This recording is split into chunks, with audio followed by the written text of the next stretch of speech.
இது எந்த இடம் என்றால்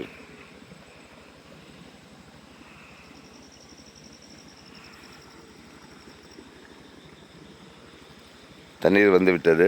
காவிரி தண்ணீர் சூலமங்கலம் மணக்காடு வாய்க்கால் வழியாக இதோ தண்ணீர் வந்து சேர்ந்து விட்டது.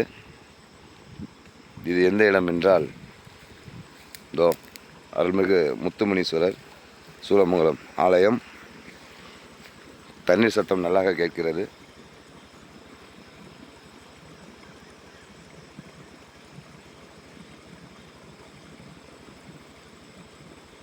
காவிரி தண்ணீரை சூலமங்கலம் திருவேங்கடம் குளத்தில் நாம் கொண்டு வந்து சேர்த்து விட்டோம் என்பதை மிகவும் மகிழ்ச்சியுடன் தெரிவித்துக் கொள்கிறேன். நன்றி, வணக்கம். அன்பு செல்வம் சமூக ஆர்வலர்.